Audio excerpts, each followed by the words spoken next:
नमस्कार, मैं हूं दीप्ति सिंह परिहार और आज हम पढ़ेंगे अपना चैप्टर फर्स्ट हिंदी का 9th क्लास। आपके पास बुक होगी क्षितिज। बुक का नाम क्या है? क्षितिज। इसमें टोटल चैप्टर हैं 17 चैप्टर हैं, जिसमें से 8 हैं आपके गद्य खंड के और 9 हैं आपके अध्याय काव्य खंड के। गद्य आपको पता है, पद्य आपको पता है क्या होता है। टोटल चैप्टर कितने हैं? 17 और टोटल पेज कितने हैं? 140। कितने पेज हैं आपकी टोटल बुक में? लास्ट पेज नंबर है आपका 140। चलिए, हिंदी बुक का नाम है क्षितिज, क्लास है 9वीं, अध्याय है 1, 2 बैलों की कथा, मुंशी प्रेमचंद जी द्वारा लिखित। तो पेज नंबर यहाँ से स्टार्ट होगा 3 to 22, यानी कि रीडिंग आपको खुद लेनी है। मैं इन शॉर्ट आपको समझा दूंगी स्टोरी में क्या है। प्रेमचंद जी के बारे में हमने पढ़ लिया है, आज हम पढ़ेंगे स्टोरी के बारे में, समझेंगे कि क्या है। जब भी आप कोई चैप्टर रीड करते हैं, कोई चीज़ लर्न करते हैं, उसके लिए आप क्लूज बना लिया करें। कैसे? जैसे हमने यहाँ पे ये लिखा, इसके बाद क्या क्या लिखा है? हीरा, मोती, झूरी, झूरी की पत्नी, गया, झूरी का साला, छोटी लड़की, काजी हौस, कसाई, मटर के खेत आदि। बहुत सारे क्लूज आप अपने अकॉर्डिंग जो आपको याद करने के लिए ज़रूरत लगती है, आप उनको लिखते जाएंगे, जिससे आपका चैप्टर बहुत इजी हो जाता है और आप अपने अकॉर्डिंग उसको लर्न कर लेते हैं। आई थिंक आपने बहुत सारे जो वर्ड मीनिंग मैंने आपको लिखवाए हैं वो भी याद हो गए होंगे। तो आज हम लोग पढ़ेंगे स्टोरी।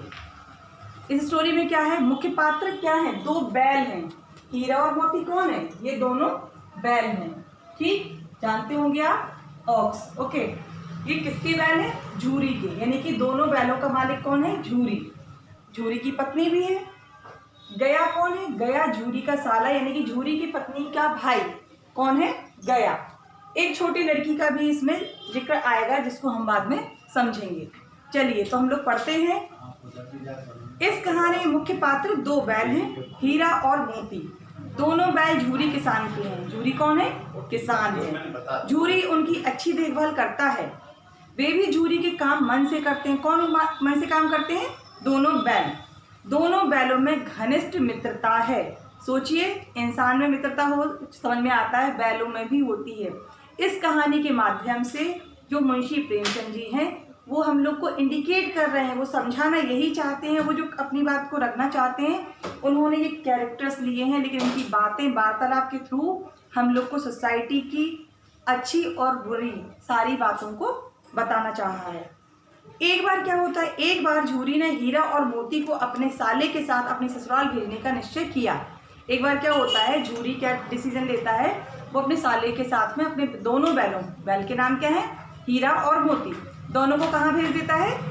झूरी के। झूरी का जो साला है गया, उसके यहाँ। रात को दोनों पगहा तुड़ाकर भाग गए। दोनों बैलों को देखिए, अगर हम लोग को कहीं अच्छा नहीं लगेगा अपने मम्मी पापा को छोड़ के, तो हम लोग कहीं नहीं रह सकते। हम लोग कैसे भी अपने मम्मी पापा के पास आना पसंद करते हैं। तो जो बैल थे, उन्होंने भी क्या किया, रात में जो उनको बांध के रखा था, तो पगहा मतलब रस्सी बांध के रखी थी, उसको तोड़कर भाग गए, यानी कि जहाँ पे बंधे हुए थे वो वहाँ से आ गए। सुबह झूरी के घर पहुँच गए, अपने वापस झूरी के यहाँ आ गए। झूरी ने उन्हें फट से गले लगा लिया। गाँव के बच्चे उनके स्वागत में तालियां बजाने लगे। कितनी बड़ी बात है कि बैल भी अपना रास्ता खोज के अपनी सही जगह पर आ गए। पर झूरी की पत्नी को यह बिल्कुल अच्छा नहीं लगा। क्यों नहीं अच्छा लगा होगा? नॉर्मल सी बात है, झूरी का साला कौन है? झूरी की पत्नी का भाई। तो उसके भाई की एक तरह से बेइज्जती हो गई कि उसने अपने भाई के यहाँ भेजे थे और वो वहां से भाग गए। तो किसको पसंद नहीं आया? झूरी की पत्नी को। उसने गुस्से में आकर उन्हें सूखा भूसा खाने को दिया। अब गुस्सा आ जाती है तो नॉर्मल सी बात है, अच्छों का अगर गुस्सा आ जाए और वो कंट्रोल नहीं करते हैं, तो जो काम नहीं करना होता है वो भी करने लगते हैं। तो गुस्से में उसने क्या किया? सूखा रूखा खाना, भूसा, मतलब जो खाना खाते हैं वो लोग क्या खाते हैं? भूसा खाते हैं, उनको दे दिया। दूसरे दिन झूरी का साला फिर उन्हें ले गया। घर पहुंचकर उन्हें मोटी रस्सी से बांधा और सूखा चारा डाल दिया। बैलों का ऐसा अपमान कभी ना हुआ था। हल में जोते जाने पर बैलों ने कदम भी नहीं बढ़ाया। अब गुस्सा बैलों को भी आ गई, तो बैलों ने भी क्या किया? वो अपना कदम ही नहीं बढ़ा रहे थे। हल में जोते जाने पर भी बैलों ने क्या किया? कदम भी नहीं बढ़ाया। उनकी खूब पिटाई हुई। इनकी? हीरा और मोती, दोनों बैलों की। मोती चाहता था कि विरोध करे। कौन चाहता था? ध्यान रखिए, मोती। बार बार इसमें ये बताया गया है कि हीरा बहुत सभ्यता दिखा रहा है, और मोती हर चीज़ का आर्ग्यूमेंट भी करता है, अपोज भी करता है। वो मतलब ये कहना चाहता है कि हमें अन्याय नहीं सहना चाहिए, लेकिन हीरा क्या कह देता है, नहीं नहीं हमें समझदार बनना चाहिए। तो मोती चाहता था कि विरोध करे, पर हीरा ने उसे समझाया। अब रोज उनको जोता जाता और पिटाई होती। समझा दिया तो बेचारे काम भी करने लगे।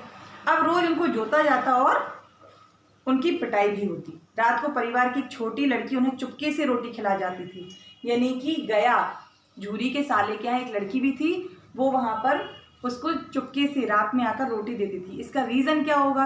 रीज़न ये कि कहीं ना कहीं उसे भी प्रॉब्लम थी। उसकी माँ ख़त्म हो चुकी थी, उसकी जो सौतेली माँ थी वो उसको बहुत ही परेशान करके रखती थी, उसको भी खाना पानी नहीं देती थी और पिटाई करती थी। छोटी लड़की उन्हें चुपके से रोटी खिला जाती थी। एक रात उस लड़की ने उन्हें चुपचाप खोल भी दिया। ठीक, खोल दिया, वे भागे। कौन भागे? हीरा मोती। गया भी पीछे पीछे था, पर उससे बहुत आगे निकल गए। मतलब गया भी पीछे पीछे दौड़ा पकड़ने के लिए, लेकिन वो तो बहुत आगे बैल दौड़ चले। दोनों भूखे बैल, अब देखिए वहाँ पे सूखा चारा मिलता था तो भूखे भी थे, एक मटर के खेत में घुस गए। ध्यान रखिएगा कि कौन सा खेत है, मटर का खेत। पेट भर कर खाया, मस्ती करने लगे। एक सांड को अपनी ओर आते हुए देखकर फिर भागे, फिर दूसरे मटर के खेत में घुस गए। लेकिन इस बार क्या होगा, बार बार गलती करेंगे तो बच थोड़ी जाएंगे। इस बार पकड़े गए। उन्हें कांजी हाउस में कैद कर दिया गया। कांजी हाउस का मतलब क्या हो, जहाँ पे जानवरों को, जो सड़क पर, रोड पर, स्ट्रीट बैल कोई भी जानवर होते हैं वहाँ पे रखा जाता है गाय भैंस को। कांजी हाउस में कैद कर दिए गए। वहाँ उन्हें खाने को कुछ भी नहीं मिला। अनेक पशु वहाँ थे, वो भी मतलब ऐसे रोड पे या कहीं उधम मचाते हुए, तो उन्होंने वहाँ रख दिया। भूखे प्यासे मुर्दों से पड़े थे। यहाँ से मतलब क्या है, इतने कमजोर हो गए थे, भूखे भी थे प्यासे भी थे, कि वहाँ पे बिल्कुल मुर्दों यानी कि मरे के समान पड़े हुए थे बहुत सारे जानवर। रात को दोनों ने मिलकर दीवार तोड़ी। दोनों घनिष्ठ मित्र थे, आपस में बातें कर ली और उन्होंने मिलकर दीवार तोड़ दी और सभी अधमरे जानवरों को वहां से मुक्त कर दिया। हीरा का बंधन नहीं खुल पाया, सबको खोल दिया, सब लोग निकल गए वहां से। लेकिन यहाँ पे फिर देखिए, मोती का जो मतलब बांधी हुई रस्सी थी वो तो हट गई, हीरा की रस्सी नहीं खुल पाई। तो ऐसा कैसे हो सकता है, जब अच्छे दोस्त हैं, मित्रता घनिष्ठ है, तो मोती भी नहीं गया। हीरा ने कहा भी कि तुम यहाँ से चले जाओ, तुम पिटोगे, लेकिन मोती ने अपने दोस्त को नहीं छोड़ा, हीरा को नहीं छोड़ा, और वो फिर सुबह बांधे भी गए और बहुत ही ज़्यादा पिटाई भी हुई। हीरा का बंधन नहीं खुल पाया, इसलिए मोती भी वहीं रहा। सुबह उनकी खूब मरम्मत हुई, मरम्मत से मतलब पिटाई हुई, और मोती को भी बांध दिया गया। मोती का क्या हुआ, मोती को भी संग में फिर से बांध दिया। सप्ताह भर में उनकी हड्डियां निकल आई। अब बेचारे कमजोर, खाना पीना भी नहीं मिल रहा है, तो बिल्कुल उनकी हड्डी भी निकलने लगी। नीलामी में, कहाँ पे, एक वर्ड और यहाँ पे आप लिख सकते हैं, नीलामी। नीलामी में क्या हुआ, एक कसाई ने उन दोनों को खरीद लिया। दोनों दुर्बल थे, दोनों से मतलब दोनों बैल डर से कांप रहे थे। अब वैसे नहीं, वैसे तो उधम करना था, लेकिन अब वो कांप रहे थे। चलते चलते उन्हें रास्ता कुछ परिचित सा लगा। हम लोग भी कहीं जाते हैं, रोड अगर हमारी जाने पहचानी होती है तो हम लोग बताते हैं, अरे ये हमारी ये वाली रोड है, तो वो भी पहचान लिया उन्होंने। वे समझ गए कि यह रास्ता उनके घर की ही राह है। वे दौड़कर झूरी के घर अपने स्थान पर, मतलब झूरी का घर पहुंच गया, और वो अपनी जगह पर पहुंच गए, वहां पे खड़े हो गए। वे दौड़कर झूरी के घर अपने स्थान पर आ गए। बैलों को देखते ही झूरी ने उन्हें प्यार किया। तभी कसाई आया, दोनों में बहस हुई। मतलब अब कसाई ने खरीदा था तो वो नॉर्मल सी बात है, बहस करेगा। मोती ने उस पर एक सींग चलाया। मोती देखिए फिर से आ गया कि मोती ही विरोध करता है, मोती भागता भी नहीं है हीरा को छोड़ के। मोती नहीं, अब की बार क्या किया, उस पर एक सींग चलाया, और मोती ने उसका इतना पीछा किया, गांव से बाहर कर दिया। वे अपने स्थान पर खुश थे, मतलब दोनों बैल अपनी जगह पर खुश थे। उन्हें झूरी ने खली, भूसा, चोकर, दाना आदि खाने को दिया। गांव में उत्सव मनने लगा। झूरी की पत्नी को भी उन पर प्यार आ गया और उनका माथा चूम लिया। तो स्टोरी का मतलब यहाँ पे कहीं ना कहीं हमें क्या बताया है, हमें अपनी स्वतंत्रता के लिए कड़ी मेहनत करनी पड़ती है, बार बार संघर्ष करना पड़ता है, अच्छे बुरे का ख्याल रखना पड़ता है। चैप्टर लेंथी है तो आपको रीड करना है। मैं क्वेश्चन आंसर नेक्स्ट सेशन में कंप्लीट कराऊंगी, और जो समझ में नहीं आए वो पूछिएगा। स्टोरी कैसी लगी जरूर बताइएगा। Thank you.